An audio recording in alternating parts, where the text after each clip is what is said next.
አንተም እዛ ደሙ ላይ እየተቀመጥክ ንጹህ ነህ ልትባል አትችልም።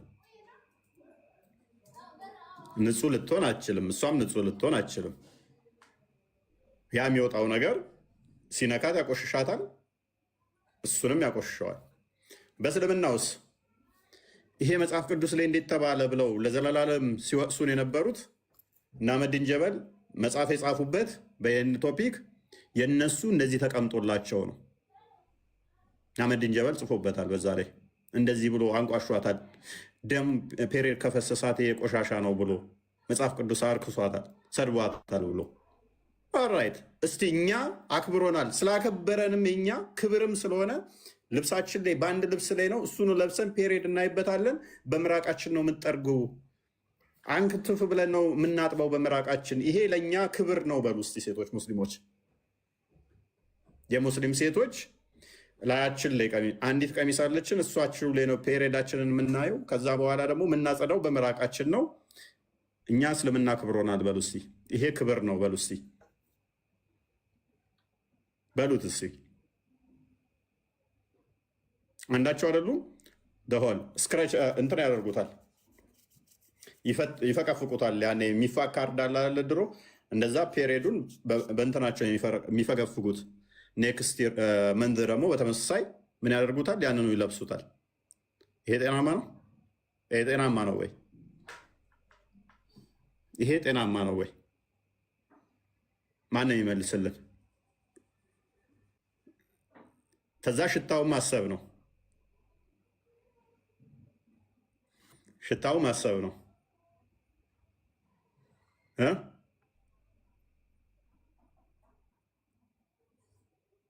ሽታው ማሰብ ነው። ከዛ በኋላ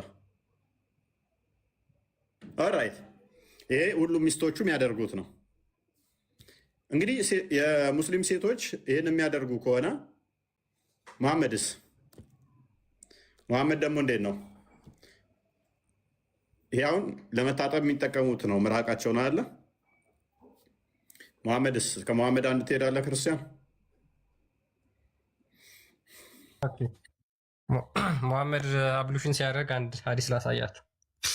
መሐመድ ሲታጠብ ንጽህናውን ሲጠብቅ አብሉሽን ሲያደርግና ውዱ ሲያደርግና ሰውነቱን ሲታጠብ አንድ ያለውን ሀዲስ ላሳያችሁ እስኪ። ከዛ በፊት ቂጡ የሚጠርግበት የምታነሳው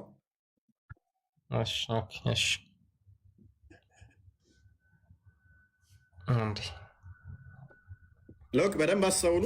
እንግዲህ ፔሬድን በምራቅ መጥረግ፣ ፔሬድ በምራቅ በፍጹም አይመጣውም፣ በፍጹም አይመጣውም። የሚመጣው አይደለም፣ በፍጹም ማለት ነው።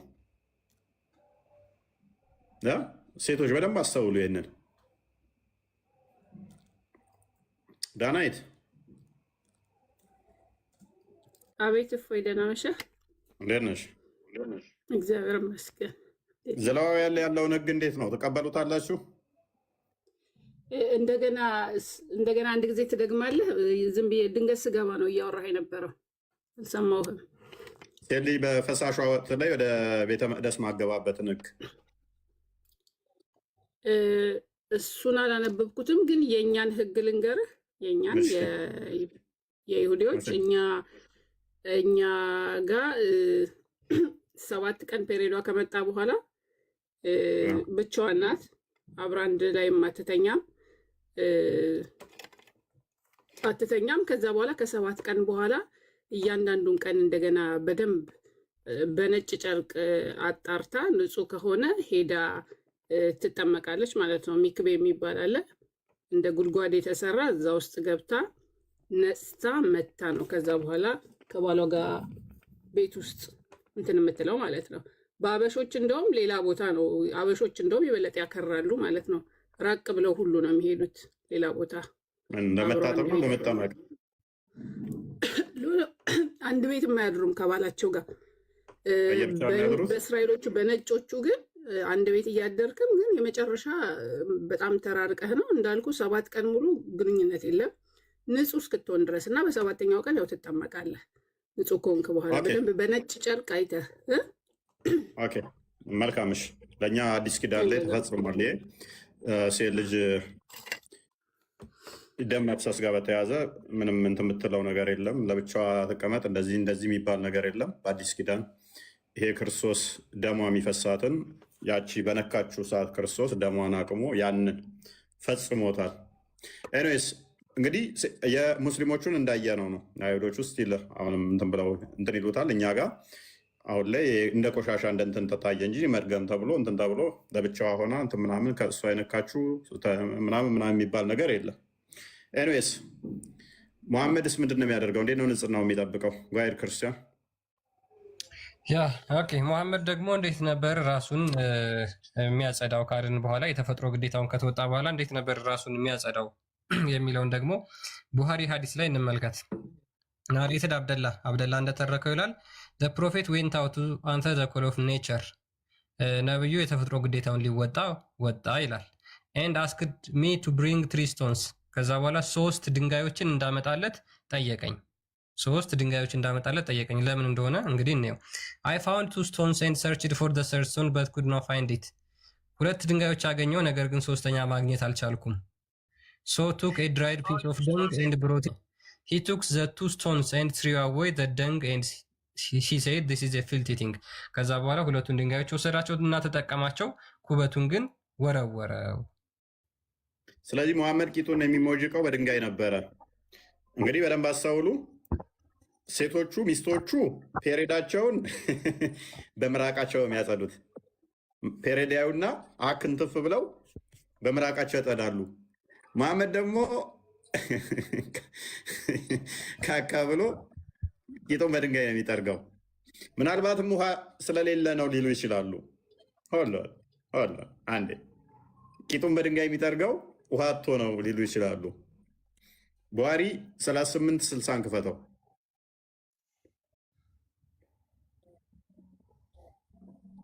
ውሃ ስለሌለ ነው ያኔ ምናምን እንደዚህ ድንጋይ አጋጥሞት ነው ለሚሉን መልሳለን።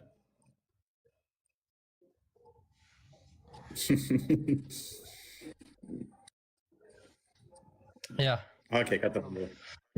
እሺ ቡሃሪ 3860 ላይ አቡ ሁሬራ እንደተረከው ይላል ዛት ዋንስ ሂ ዋዝ ኢን ዘ ካምፓኒ ኦፍ ዘ ፕሮፌት ካሪንግ ኤ ዋተር ፖት ፎር ሂዝ አብሉሽን ኤንድ ፎር ክሊኒንግ ሂዝ ፕራይቬት ፓርትስ። አንድ ቀን አቡ ሁሬራ ነብዩ እንደዚህ የተፈጥሮ ግዴታውን ሲወጣ አቡ ሁሬራ ውሃ ይዞ ተከተለው፣ በማሰሮ ውሃ ይዞ ተከተለው ይላል። ለምን?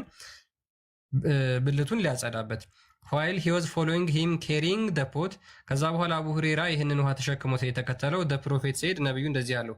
ማነህ ብሎ ይጠይቋል። he said I am አቡ ሁሬራ፣ እኔ አቡ ሁሬራ ነኝ ብሎ ይመልስለታል። the prophet said፣ ከዛ በኋላ ነብዩ ምን አለው? bring me stone in order to clean my private part። ታዋክድ እሱንም አይልም በፍጹም። ድገም እናንብበው። ውሃ ዞ እየተከተለው አምጣ ማሰሮውን ቂጤን ልጠብበት ነው እንጂ ማለት ያለበት ድንጋይ አንጣ ይለዋል። ድገም እናንብበው።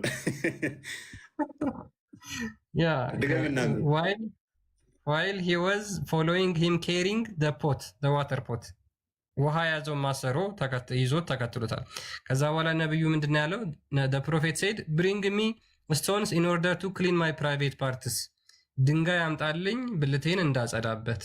and don't bring me any bones or animal dung፣ ኩበትና አጥንት ግን አልፈልግም፣ ድንጋይ ብቻ። የድንጋይ ፍቅር ትላለህ። የድንጋይ ፍቅር ቂጡን እና እንትኑን በድንጋይ ለመፈተግ ያለው ናፍቆትና ፍቅር። ውሃ አልፈልግም፣ ያዘዝኩን ታመጣለህ አታመጣም፣ ድንጋይ ነው የሚያስፈልገኝ። ምንድነው? ኮረኮንች ነው እንደ ቂጡ በድንጋይ የሚፈትገው? ብሩሽ ነው እንደ ቂጡን በድንጋይ የሚፈትገው? ሸራተን ገብተህ እኮ በልሶን እዛ ድንጋይ ምንድነው ስትባል ፕራይቬት ፓርቲን ምጠርግበን ሴቶቹ አስበው ፈንቀል አድርገው ኮብልስቶን አለ። ምንድነው? ማን ልመቱ ነው? አረ ልመት አይደለም። ምን የተፈጥሮ ግዴታ ልወጣ ነው። 3 ድንጋይ ካካ የሚያካክል ድንጋይ ይዘህ የህፃን ልጅ ድንጋይ የጭንቅላት የሚያካክል ይዘህ እና ታዲያ ለእኔ የሚያስፈልገኝ ቂጤ መጥረጊያ 3 ድንጋይ ነው። ወይንም ደግሞ ቲሸርትን እንዲገልበጥ አድርገህ ድንጋይ ትደቅማለህ። ምንድነው እሱ? የነቢዩን ሱና እከተላለሁ፣ በድንጋይ ካልሆነ አልጠርግም። ውሃ እኮ አለ። ይኸው አቡ ሁሬራ በማሰሮ ውሃ ዞ እየተከተለው አልፈልግም ብሎ ነቢዩ ድንጋይ አንጣልኝ ነው ያለው። ድንጋይ ነው አንጣ ያለው። ስለዚህ አቡ ሁሬራ ማሰሮ ዞ እየተከተለው መታጠቢያ ኖሮ ድንጋይ አንጣ ማነው ይሄን ያለው? መሐመድ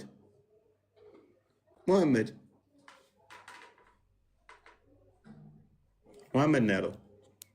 ከሽንት ቤት ከወጣ ከዛ ደግሞ እጁ ምንድን ነው የሚያደርገው? መሬት ላይ ጠራርግና ይታጠበው።